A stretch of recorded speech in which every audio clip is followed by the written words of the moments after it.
Il n'y a pas de preuve scientifique de l'intérêt de masquer les enfants, et là c'est quelque chose sur lequel on peut être péremptoire. Il n'y a pas de preuve scientifique de l'intérêt de masquer les enfants.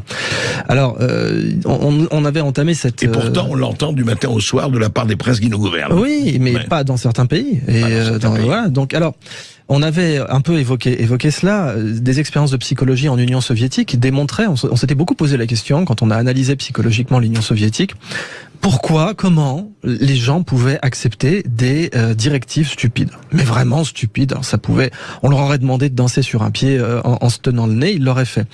Et on sait maintenant en psychologie que c'est une méthode de manipulation qui consiste à recruter l'ego du sujet. C'est-à-dire que on demande aux gens, on leur dit écoutez, allez-y, dansez sur un pied en vous touchant le nez. Faites-le, allez-y, faites-le. Ouais, les gens vont le faire parce qu'ils savent très bien que sinon ils finissent en prison, au goulag ou ailleurs. Et puis ce qu'on observe, c'est que 2 semaines plus tard, vous allez avoir des gens qui vont rationaliser ça, qui vont expliquer, tiens, mais là, ils ont eu raison, le comité central a eu raison de nous faire danser sur un pied, c'est très bon pour notre tension artérielle. Ah oui, puis en plus, c'est vrai que ça nous réchauffe l'hiver. Et puis, je crois aussi que ça améliore la souplesse du tendon d'Achille. Ah, mais t'as tout à fait raison, camarade Popov, ça améliore la souplesse du tendon d'Achille. Donc, on observe les gens qui peuvent rationaliser eux-mêmes une décision, une directive complètement stupide qu'on leur a dit de faire.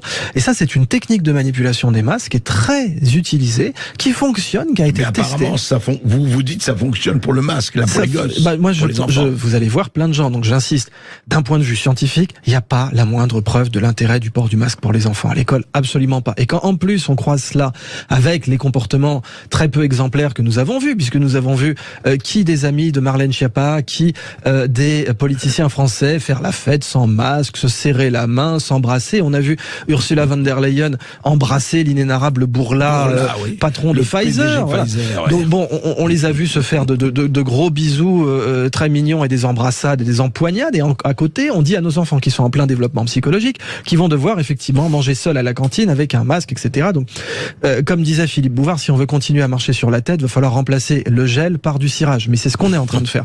Donc, fondamentalement, il faut comprendre que l'humain peut rationaliser post-hoc, donc après coup, post-hoc en latin ça veut dire après coup, peut rationaliser après coup une mesure débile, et que comme ça crée du consentement.